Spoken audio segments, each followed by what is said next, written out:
사람들은요, 자기에게 어떤 일이 맡겨졌을 때에 그 일이 얼마나 힘드냐, 얼마나 쉬우냐라는 그 일보다는요, 그 일이 나에게 어떤 일이냐, 나와 무슨 관계가 있느냐, 그리고 그 일을 내게 맡기거나 또 그 일을 통해서 내가 관계할 그 사람이 누구냐에 따라서 그 일에 대한 마음 자세가 달라지게 됩니다. 자, 마음 자세가 다르다는 것은요, 똑같은 일이라도 기쁘고 즐겁게 할 수 있고 똑같은 일인데도 불구하고 짜증내며 불평내면서 힘들게 일할 수도 있다는 거예요. 즉 그 일의 행동들은 그 일의 경중에 있는 것이 아니라 그 일이 나에게 어떤 의미냐, 그 일을 통해 내가 누구와 관계되어 있느냐에 달려있다는 거예요. 그래서 여러분, 내가 좋아하는 일, 내가 하고 싶었던 일은요, 시간 가는 줄 모르고 즐겁게 일을 합니다. 하지 말라고도 해요. 그런데 내가 좋아하지 않는 일, 별로 하고 싶지 않은 일은요, 어때요? 마음이 무겁습니다. 힘듭니다. 하기 싫어진다는 거예요. 또한 그 일을 누가 맡겼느냐 영향도 있어요. 내가 좋아하는 사람, 내가 존경하는 사람, 내가 좀 잘 보이고 싶은 사람이 맡긴 일이라면요, 정말 열심히 다 하죠. 그런 적이 있었잖아요. 학교 다닐 때 선생님께 잘 보이려고 선생님이 맡기면 그냥 최선을 다했던 그런 일들이 있었잖아요. 더 나아가 이 일이 내가 좋아하는 사람을 위한 일이라면, 정말 내가 좋아하는 사람을 위하는 일이라고 한다면요, 더 열심히 그 사랑만큼 즐겁게 일할 수 있는 겁니다. 결국 일이라고 하는 것은요, 일이 얼마나 쉽냐 어렵냐에 있는 것이 아니라 그 일과 엮인 나의 마음과 연결되어 있다라고 하는 겁니다. 그렇다면 여러분, 내가 지금 일을 힘겹게 하고 있다라고 하면 돌아볼 필요가 있는 거죠. 기쁘게 일하고 있다면 또 그것을 마음껏 즐길 수도 있는 것이겠고요. 제가 토요일에 교회에서 주일 준비를 하고 있으면은 이제 그 주일 담당 목장이 와서 청소를 합니다. 그런데 여러분, 청소를 하는 것 보면은 늘 오는 사람이 올 때가 많아요. 늘 오는 사람들이. 물론 안 오거나 못 오시는 분들은 다음날 설거지에 투입이 되겠죠. 그런데 굳이 일만 놓고 본다면요, 토요일날 오는 건 좀 쉽지가 않을 거예요. 왜냐하면 한 번 더 와야 되잖아요. 주일날은 어차피 예배 드리러 왔다가 온 김에 일을 하는 거지, 토요일은 어쨌든 한 번 더 오는 거기 때문에 참 번거로운 일이 될 수가 있어요. 근데 가끔 보면은 토요일에 청소한 사람이 주일에도 설거지를 하거나 토요일에 청소를 안 한 사람이 주일에도 설거지 안 하는 모습이 보이기도 합니다. 근데 여러분, 그런 몸이 보면 잠깐 우리 마음이 불편해지고 어려워지잖아요. 근데 여러분, 잘 들으세요. 지금 잘 들으셔야 됩니다.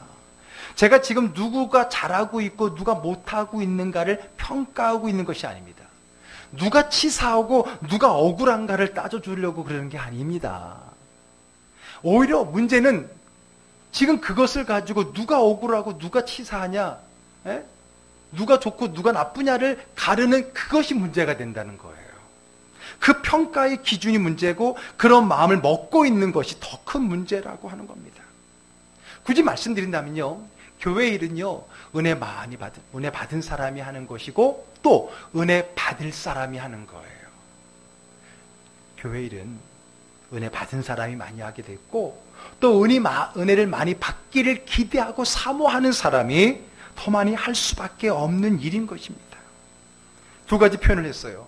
은혜를 받은 사람, 그리고 받을 사람이라는 거예요. 은혜를 받아서 기쁘게 일할 수 있고 또 은혜 주실 것을 기대하면서 기쁘게 일할 수 있다라고 하는 거죠. 물론 이 원리를 모르는 사람들, 그런 사람들은 일을 멀리하는 사람도 있겠죠. 물론 그런 사람도 문제이고, 일을 하면서도 그것이 하나님의 은혜와의 관계인 것을 놓치고 하지 않는 사람에게만 집중하여서 마음이 힘들어지는 사람도 문제라고 하는 겁니다. 즉, 일만 생각하지 말고 다른 사람과 비교하지 말고 그 일과 그 일을 통해 관계할 주님만 생각한다면 우리는 얼마든지 어떤 일이든지 그 일을 감사하며 즐겁게 일을 할 수 있을 것입니다. 왜 나에게 이런 일을 맡기셨을까? 왜 나만 일을 하고 있을까? 이제는 이것이 우리의 불평, 불만이 아니라는 거예요.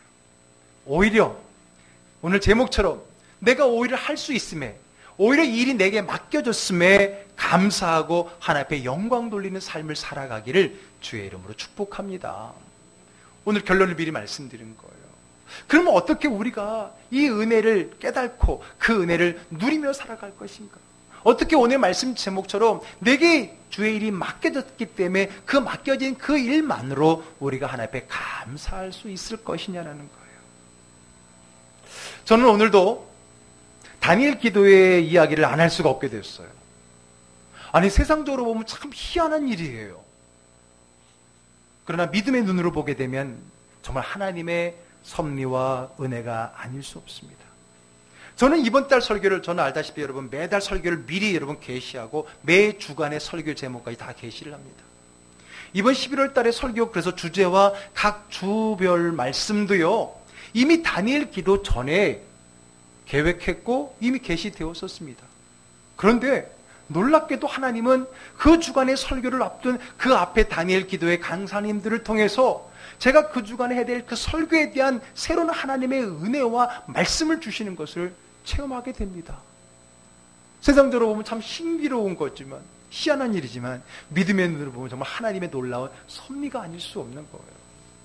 여러분, 지난주에도 가진 것이 없으니 그래서 더 감사하다는 그 제목을 말씀 설교를 할 때에 그 2일차의 강사였던 박상원 선교사님에게 정말 그 말씀에 대한 어떤 은혜를 함께 나누었던 것을 여러분 지난주에 기억하실 겁니다.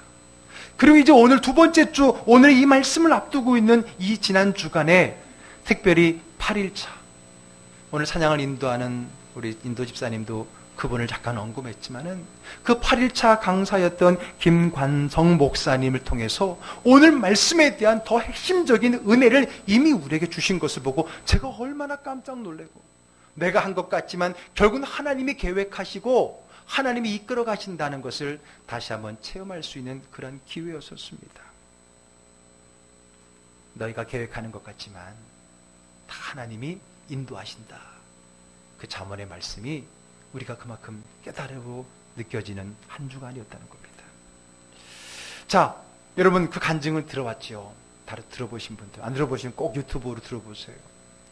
술과 노름과 폭력으로 쩌든 아버지, 그 밑에서 정말 비참한 삶을 사는 가족들의 이야기는요, 전에 그런 얘기도 많이 들어봤어요. 그런데 주로 그런 간증을 하는 분들은 대부분 저보다 연배가 높으신 분들이었었어요. 그런데 저보다 연배가 낮은 분이 그런 간증을 하는 건 제가 처음 들어본 것 같아. 처음 들어본 것 같아. 48이시라 그러더라고. 저보다 5살이 적으신데 옛날 어른, 우리보다 나이 드신 분들이 어렸을 때 겪었던 그 경험들을 다 하신 거예요. 그 가운데 하나님 믿고 목회자가 되어 목회를 하는데도 여전히 가난하고 어려웠던 이야기. 사택이 지하라서 늘 비만 오면 홍수가 나서 늘 밤새 물을 풀 수밖에 없는 이야기.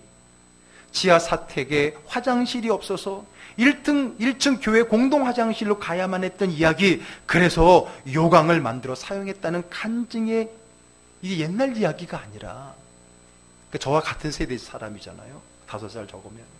그 이야기들하는 거예요. 바로 나와 한 시대를 살아가는 목회자 이야기입니다. 우리 어렸을 때 이야기가 아니라 그분이 지금 목회하는 과정 속의 이야기를 하고 있는 거에 더 깜짝 놀란 거예요. 물론 그 아들이래봤자 여러분 저보다 5살 어린 목사님이니까 좀 빨리 나더라도 어쨌든 저랑 비슷할 거 아니에요? 그러니까 지금 여기 있는 우리 청년들 나이일 거 아니에요? 근데 그 아이가 요강이라는 걸 경험하잖아요. 우리 어렸을 때 경험했지. 지금 여기 있는 청년들 요강 경험해 봤어요? 네? 경험해 봤어요? 싸봤냐고. 보기는 봤고 들어는 봤지만은 싸본 사람 별로 없잖아요. 그런데 그 목사님의 자녀들, 여러분 연배 자녀들이 그걸 경험한 거잖아요. 지하 사택에서. 물론 그 아들이 경기도 글짓기 대회에서 자기의 그 삶의 이야기, 그 제목이 홍수와 요강이라는 주제의 글을 써서 경기도에서 대상을 받게 된 사건이 일어나게 됩니다. 그 사건이 있기 전 그 목사님은 정말 자기 인생도 너무 비참했고 목회 환경도 도무지 비참해서 이제는 하나님까지 부인되고 내가 모든 걸 내려놓아야 되겠다라고 마음을 여기까지 먹었던 그 상황 속에서 그 아들의 그 소식을 듣고 충격을 받고 거기에서 하나님의 음성을 듣고 다시 한번 무릎을 꿇었던 그 간증을 통해서 바로 오늘 우리가 이 시간 함께 나눌 그 말씀의 그 은혜를 이미 우리가 받았다라고 하는 겁니다. 결국 그 목사님은 왜 나입니까? 왜 나에게 이런 힘든 목회를 맡기셨습니까? 그 비참한 환경에서도 삐딱하게 나가지 않고 하나님 열심히 믿고 주의를 하겠다고 왔는데도 불구하고 내 목회 환경까지 이렇게 힘들고 어렵고 나뿐만 아니라 나의 가족들에게까지도 이런 비참한 삶을 주는 아버지로서 남편으로서의 도무지 받아들일 수 없는 이 환경에 대해서 절망하고 부인하고 벗어나기 위해 몸부림쳤던 그 목사님이 그 간증을 재미있게 유쾌하게 말씀해 주셨지만은 그 삶의 내용을 보면 정말 안쓰러운 점이 얼마나 많았었습니까?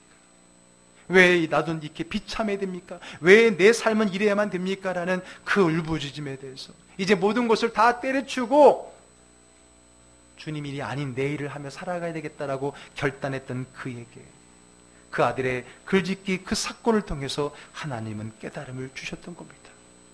그 목사님이 그 사건을 통해서 깨달은 거예요. 무엇이 은혜냐?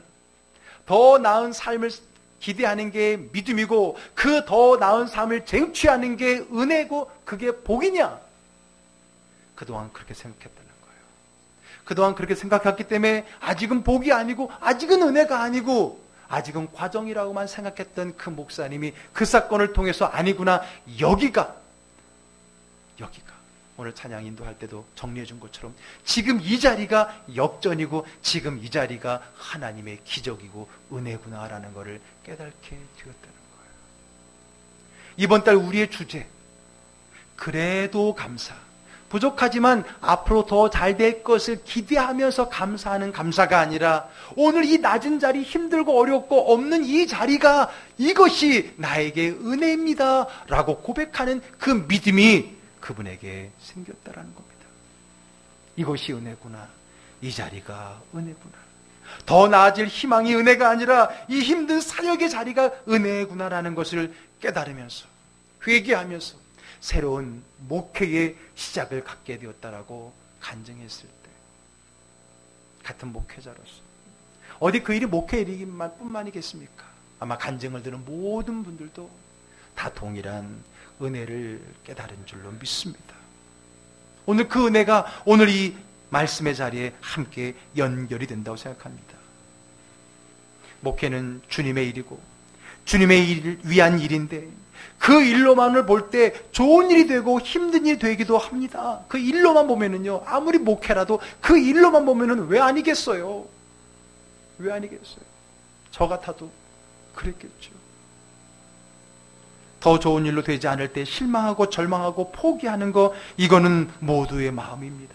그러나 목회, 주님의 일하는 그 자체만으로 주님을 바라본다면 우리는 충분히 그 일에서 기쁨과 즐거움을 누릴 수 있는 거예요.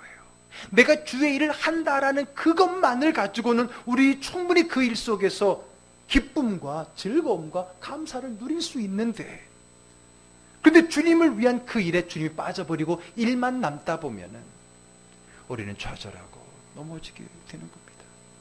힘든 일에서 누리지 못하고 쉬운 일, 좋은 일에만 누린다면 그 사람은 그 일로 인해 기쁜 것이지 그 일을 맡기신 주님 때문에 기쁜 게 아니잖아요. 그렇지 않겠습니까? 오늘 내가 교회에 와서 청소를 내 혼자 하더라도 이것이 주님의 일이라는 마음, 이것을 통해 내가 주님 앞에 내 은혜를 감사하고 더 큰 은혜를 기대한다는 마음을 갖는다면 내 혼자 한다고 일이 어려워서 아닐 수 있잖아요. 누가 와서 도와주지 않더라도 나는 충분히 그 은혜를 누릴 수 있잖아요. 그런데 그 의미는 잃어버린 채 일만 남아버리니까 교회 일 하다가 주의 일 하다가 믿음 잃어버리고 힘 잃어버리고 그런 경우를 우리가 얼마나 많이 보냐는 거예요.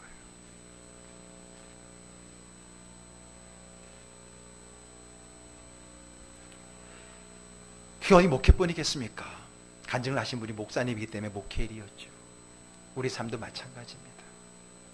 사람들은 일을 맡기면 먼저 부담스러워하고 힘들어합니다. 특히 여러분 요즘 젊은이들은요, 자기가 하고 싶은 일만 하고 자기가 좋아하는 일만 하려고 합니다. 그래도 윗세대 때는 좋아하지 않더라도 체면이나 억지로 하는 게 좀 습관이 되어 있는데, 요즘은 전혀 그렇지 않습니다. 싫으면 딱 안 하고. 그게 이제 요즘 젊은 세대의 감각이에요. 나쁘다고 말할 수 없고 그런 세대의 사람들입니다. 심지어 신앙생활을 해도 자기가 하고 싶은 것만 하려고 합니다. 울타리를 쳐놓고 그 선을 넘지 않으려고 합니다. 여기까지만.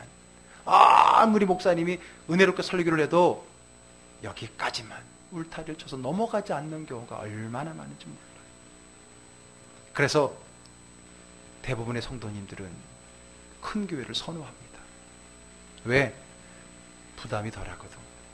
굳이 내가 한몫하지 않아도 되는 교회, 내가 안 해도 크게 표시나지 않는 교회, 내가 안 가도 별로 티나지 않는 교회.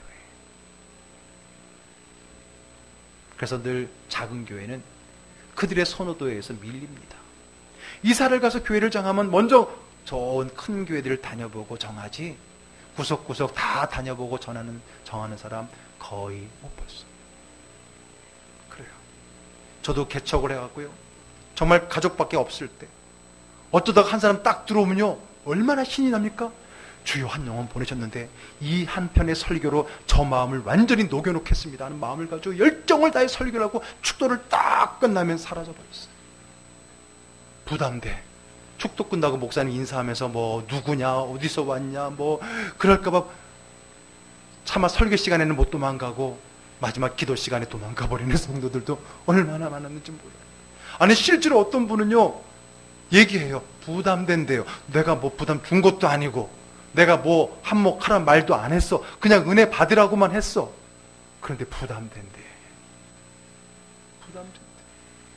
그러니까 참 이 부담스러운 거를 하기 쉽지 않은 그런 시대를 살아니까 부담 없는 거. 어차피 신앙생활하는 거 부담 없이 뽐나게 뭐를 해도 뽐나는 그런 화려한 그런 교회를 찾는 거, 그런 시대가 되었다라고 하는 거예요.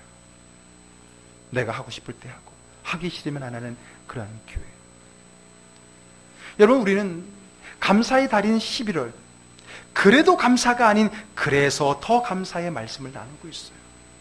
그 그래서 해당되는 4주간의 내용을 보게 되면 도무지 감사할 내용이 아니야.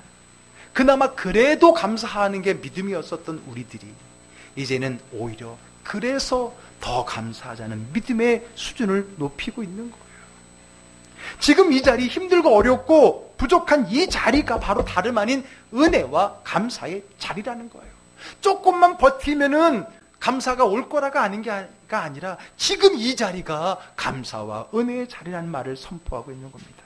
그래서 지난주에 가진 것이 없어도 감사가 아니라 오히려 가진 것이 없기 때문에, 가진 것이 없는 만큼 주님이 일하실 공간이 많기 때문에 감사라고 말했던 거예요. 그리고 오늘은 내가 할 수 없을 때, 하기 힘든 일이기 때문에 오히려 그 일을 맡겨주시니 더 감사라는 우리의 고백이 나올 수가 있는 거예요. 오늘 본문은 바울 사도가 디모데에게 보낸 첫 번째 편지에서 자기에게 맡겨진 사명에 대한 자신의 마음을 표현하고 있습니다. 자, 오늘의 첫 절인 12절의 말씀 함께 있습니다.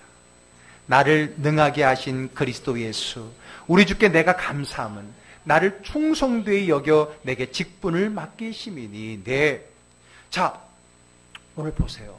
나에게 맡겨진 직분을 통해 감사하고 있는 바울 사도의 고백을 보게 됩니다. 오늘 바울 사도가 무엇 때문에 감사하다 그랬어요?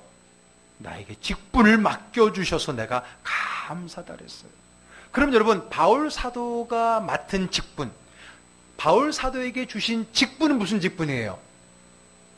전도자. 그렇죠? 전도자의 직분을 주셨어요. 그런데 그냥 전도자가 아니라 누구를 위한 전도자? 이방인을 위한 전도자의 사명의 직분을 주셨어요.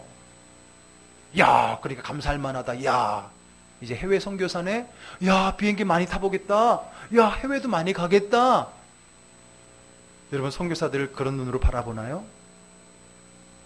야, 그래도 그 자녀들은 이제 외국어 좀 하겠네? 여러분, 그렇게 바라보나요? 아니에요. 여러분, 우리나라에서 사는 타문화권 사람들의 그 어려운 애환을 보신다면, 우리 선교사님들이 다른 문화권에 살아가는 그 애환을 우리 선교사님들 간증들 많이 있기 때문에 우리 듣고 있잖아요. 보통 일이 아니죠. 더군다나 교통이 발달하지 않은 그 시대에 우리 지난달에도 말씀드렸듯이 그 먼 길을 다니면서 주의 말씀을 증거해야 되는 그의 삶은 힘들고 어려웠을 거예요. 아니, 그가 어떻게 선교회를 했는가를 그가 자기 간증에 이렇게 얘기한 적이 있어요.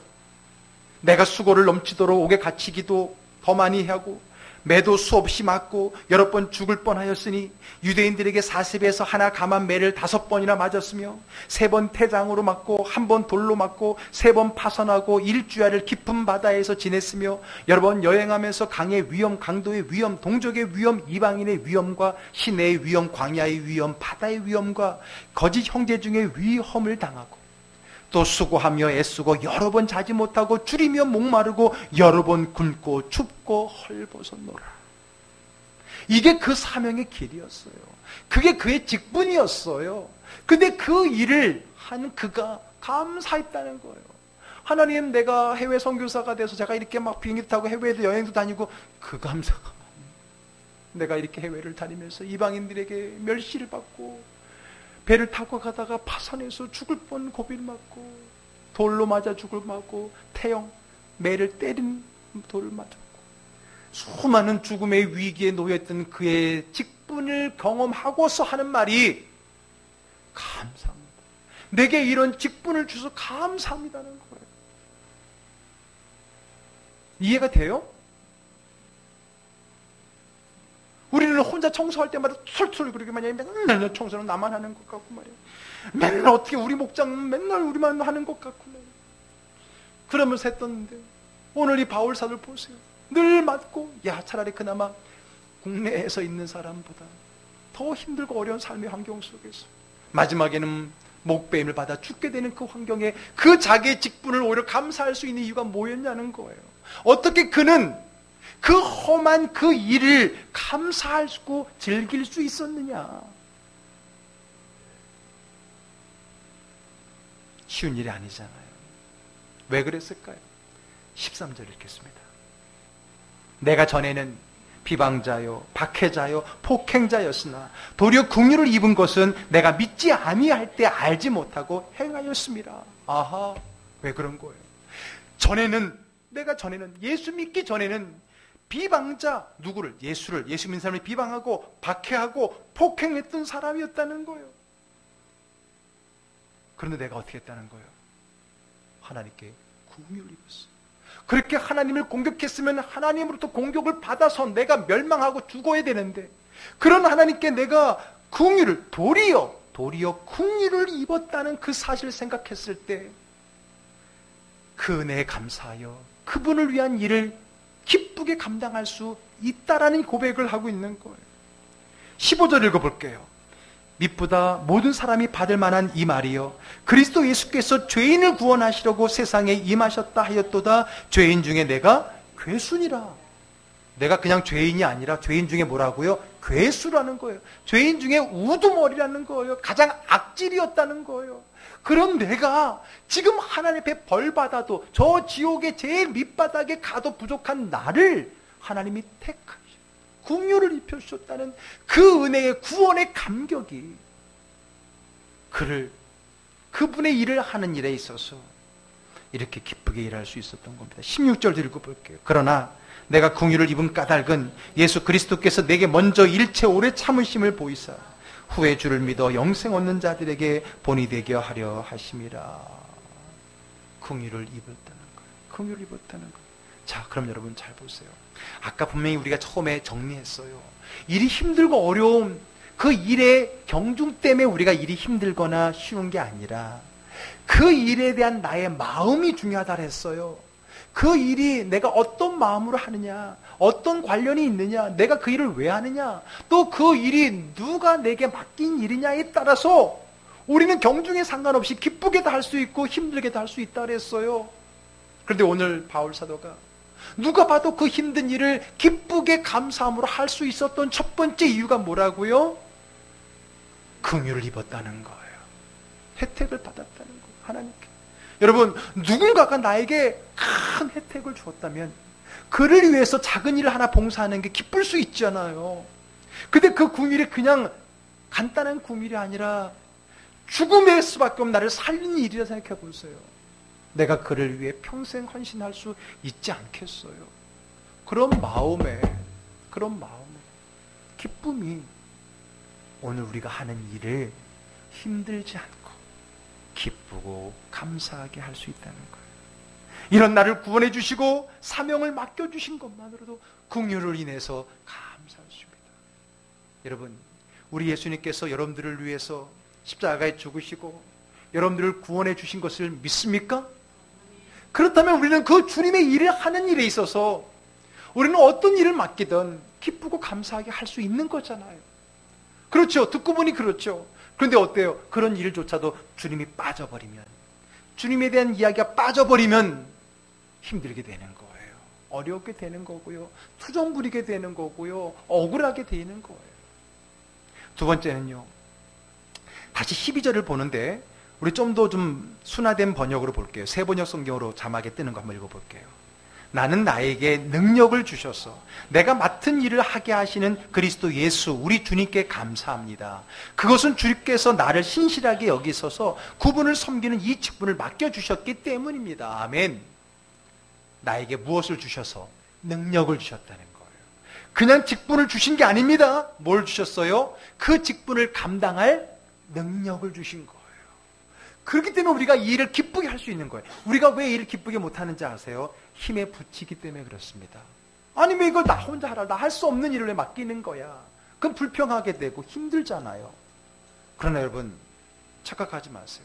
하나님이 우리에게 모든 맡기신 일에는 그 맡기신 일 네 혼자 해봐, 네 힘으로 해봐가 아닙니다. 그 일과 더불어서 그 일을 할 수 있는 힘 주시는 분임을 믿으시기를 바랍니다. 여러분, 제가 우리 딸한테 심부름 시킵니다. 야, 가서 고기 한 근 사와 라고 할 때 만약에 우리 딸이 아니 아빠 내가 무슨 돈이 있다고 내가 고기를 사와 라고 말하면 웃기는 거죠. 웃기는 짬뽕이잖아요. 아빠가 그냥 고기 사오라 그러겠어요? 어떻게 하겠어요? 아, 돈을 주지. 카드를 주던가. 고깃값만 줍니까? 너도 먹고 싶은 거 하나 더 사와 그러지? 마치 그와 같다는 거예요. 오늘 우리가 주님께 맡긴 일을 할 때 하나님 왜 나한테 이런 일을 맡겨? 내가 무슨 힘이 있다고? 내가 무슨 능력이 있다고? 내가 무슨 뭐가 있다고 나한테 일을 하라는 거예요. 누가 네가 하래? 내가 그 할 수 있는 은혜와 능력을 주는 거야. 그것 갖고 하라는 거야. 그것을 가지고 하면서 그 하나님의 능력에 힘입어서 믿음의 은혜를 누리라고 주는 건데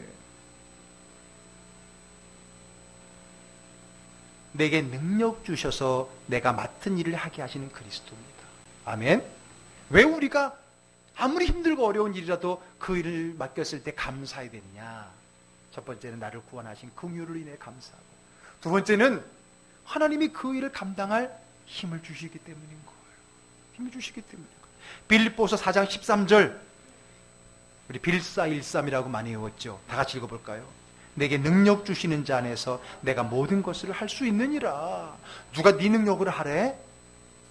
누가 네 능력으로 하래? 내가 능력 준다고. 그 능력 가지고 주의를 하면서 그 능력을 통해서 네가 하나님을 경험하라고 주시는 거예요.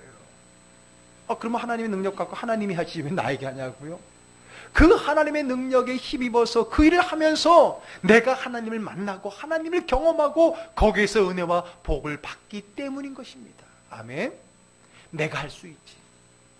내가 할 수 있지. 그러나 내가 내 딸을 시키는 것은 그것을 통해서 아버지가 너에게 은혜를 베풀 기회를 부여받게 되는 거예요. 문제는 그 능력을 주신 것을 모르고 내 힘으로 하려고 하니 내가 힘들고 어렵고 왜 나한테 이런 일을 맡기냐고 투덜거리는 거예요. 세 번째, 우리가 어떻게 주님이 맡기신 내 힘이 묻히는 그 일을 함에도 불구하고 기쁘고 감사하고, 아니면 오히려 더 감사할 수 있을까? 첫 번째는 나를 구원하셔서 나에게 긍휼을 베푸신 그 하나님 때문에, 그것 때문에. 두 번째는 하나님이 그냥 하라는 게 아니라 그 일을 할 수 있는 능력을 주셨기 때문에. 세 번째는 뭘까요? 세 번째는 다시 12절 읽겠습니다. 다시 한번 12절 말씀 읽습니다. 나를 능하게 하신 그리스도 예수 우리 주께 내가 감사함은 나를 충성되이 여겨 내게 직분을 맡기심이니. 어디에 빨간 줄이 있어요? 나를 충성되이 여겨 내게 직분을 맡기심이니. 여러분, 그거 아셔야 돼요. 하나님은 아무에게나 일을 맡기지 않습니다. 누구에게 맡기신다 그러셨어요? 충성되이 여긴 사람에게 맡기십니다. 아멘. 아멘. 충성되이 여기는 거예요. 그러면 여러분, 주님이 내게 뭔가를 맡겼을 때는 무슨 전제가 있는 거예요? 나를 충성되이 여겨주신 거예요. 기분 좋지 않아요? 우리 선생님이 나에게 뭘 시켰을 때는 내가 잘 해낸다는, 나를 인정했기 때문에 맡긴 거니까 기분 좋잖아요. 여러분, 그럴 때 있죠? 나는 하나도 안 시켰을 때 삐진 적. 그렇죠? 어? 맨날 제 말 시키는 것 같으니까 나도 시키면 잘할 수 있는데, 그런 마음이 있잖아. 내가 좋아하는 사람이 나에게 뭔가 일을 시켜주는 걸 오히려 기대할 때가 있잖아요. 근데 그가 나에게 시켰다는 건, 오늘 말씀 보세요, 나를 충성되이 여겼다는 거예요. 내가 좋아하는 분에게 인정을 받는 것보다 더 좋은 일이 어디 있을까요? 나를 인정해줘서 맡겼는데 목숨 다 하지 않겠습니까? 주님은 아무나 맡기지 않습니다. 그러므로 내가 뭔가 주님의 일을 맡았다라는 건요, 여러분, 프라이드를 가지셔야 돼요. 아멘. 하나님이 나를 충성되이 여기셨구나. 나를 인정하셨구나. 왜? 하나님은 작은 일에 충성했던 자에게 큰 일을 맡기시기 때문에 그래요. 마태복음 25장 21절 읽겠습니다. 그 주인이 이르되 잘하였도다 착하고 충성된 종아, 내가 적은 일에 충성하였음에 내가 많은 것을 내게 맡기리니 내 주인의 즐거움에 참여할지어다 하고. 아멘. 충성된 종, 충성하였음에 내가 많은 일을 맡긴 거예요. 왜 나한테 또 일을 주냐고요? 여러분이 충성됐기 때문에 그래요. 그랬더니 다음부터 덜 충성해야 되겠다. 아니에요.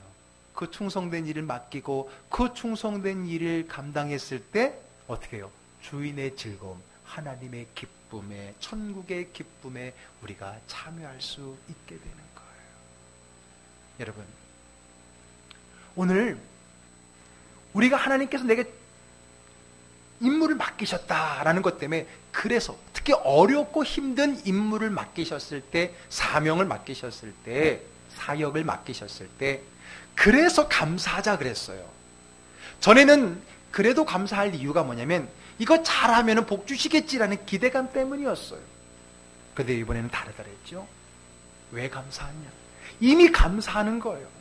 그 다음에 복을 주시고 안 주고 그 상관없이 감사할 수 있는 첫 번째 이유가 뭐라고요?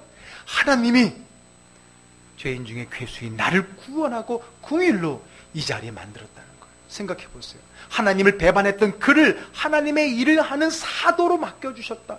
대단한 거 아닙니까? 대단한 거. 그런 나를, 쓸모없는 나를 쓰시는 그 하나님의 은혜. 그리고 내게 일만 준 것이 아니라 그 일을 감당할 힘을 주고 그 힘을 가지고 일하는 과정 속에서 그 능력의 하나님을 체험하는 은혜의 기회를 주셨기 때문에 감사하고, 그리고 마지막으로 그것을 통해 내가 하나님 앞에 인정받았음에 감사하는 거예요. 저는요, 이 바울 사도의 이 감사의 마음이 얼마나 강하게 묵상되는지 몰라요.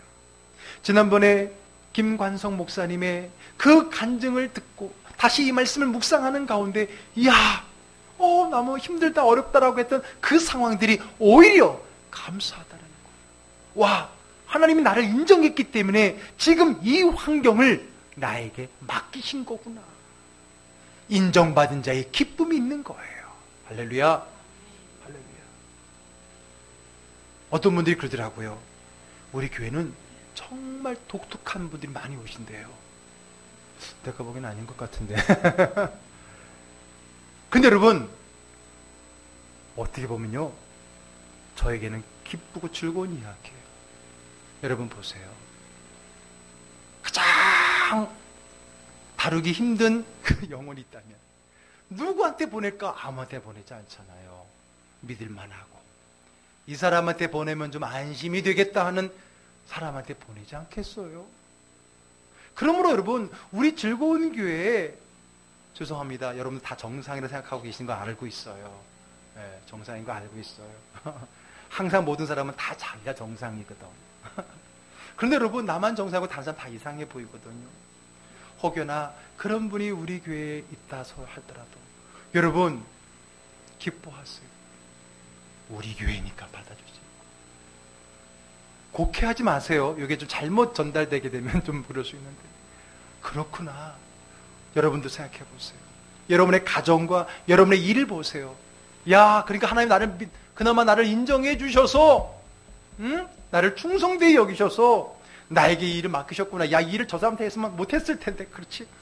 스스로 위안을 삼으면서 오히려 그것을 기뻐하는 거예요. 저는 바울 사도가 충분히 그런 은혜 가운데 있었다고 저는 믿어요. 아멘. 그리고 그것이 저를 비롯해서 우리 모두가 다 앞으로 주의를 하는 데에서의 그 마음의 중심에 있을 때에, 우리가 아무리 힘들고 어려운 일이라도 그 일의 경중을 떠나서 우리는 그 일 속에서 감사하며 기뻐할 수 있는 거예요.